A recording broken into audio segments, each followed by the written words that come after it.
Oh no! Malilate na ako. Bakit hindi tumutog akong alarma? A few moments later. Ano gagawin pa rin natin sa aking kwarto? Yan tayo. Hirap. Ano gagawin natin? Wala na akong maisip. Lahat na natin ginagawa. Meron akong idea.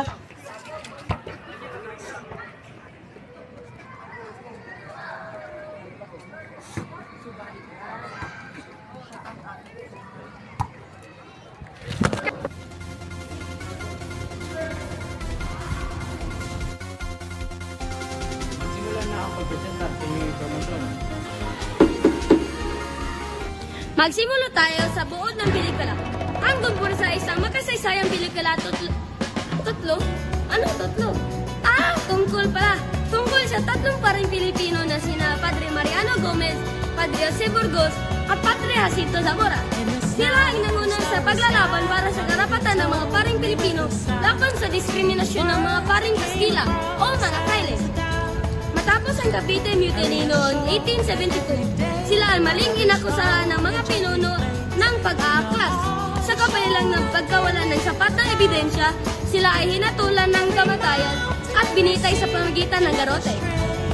Ang kanilang kamatayan ang napunsod ng dandaning makabayan at inspirasyon ng mga susunod na bayani tulad ni Dr. Jose Rizal na nagsulat ng aklat ng El Filibusterismo.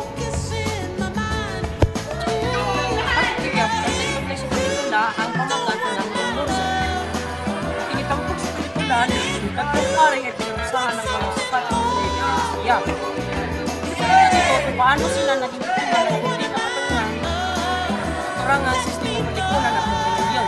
Dito yung bandera, ang pelikula ang idea na dapat ang lahat paring man hindi Indio, Mestizo o Espanyol ay bantay sa mata ng batas. Pero ano ang ibig sabihin sa pambansa? Ang pamagat ng pambansa ay kombinasyon ng espiritu ng tatlong paring Pilipino na kilala bilang Padre Jose Burgos, Padre Mariano Gomez at Padre Jacinto Zamora. Pinag-isang kanilang mga apelyado upang buuin ang salitang pambansa na sumisimbolo sa kanilang kolektibong pagkilos at sakripisyo para sa bayan noong panahon ng kolonyalismo. At ang tuwang kwento, ang pambansa nakatuon sa tatlong paring Pilipino bilang si Jose Burgos, Padre Jose Burgos, Padre Mariano Gomez at si Padre Jacinto Zamora na biktima ng sistemang panreliyon at kolonyal na hindi makatagal. Papakita at ituruan na pumupukas sa damdamin ng mga tuwan. Malinaw ang kontrast sa Concordia na nagsisimbolo ng tapang at ang mga kasila bilang mukha ng pang-aapi. Malinaw ang dialogo na lunas ng muling bayag na nag-iwan ng malala at pag-ibaka. Sinematografiya ng Gumburza ay maayos at mahusay ang paggamit nila ng mga anggulo. Ang mga anggulo nila ay nagpakita na talaga ng mga kolonyal na mga estilo. At ang kanilang color grading talaga ay nagpakita na ito ay sa mga sinaunang mga panahon. Ang pinakatatang eksena na maayos talagang sinematografiya ay ang parte noong naganap ang Cavite Mutiny diyan sa Intramuros at noong ibinitay sina Padre Mariano Gomez, Padre Jose Burgos at Padre Jacinto Zamora sa Bagong Bayan. Teka lang, meron ba po nalilimutan? Ang editing pala. Mahusay at malinaw ang editing ng Gumburza na nagbigay daan sa maayos na daloy ng kwento. Ang ritmo ay mas magabagal sa mga eksenang panalangin at mas mabilis sa mga dramatikong pagtagpo tulad ng paglilitis at pagbibitay.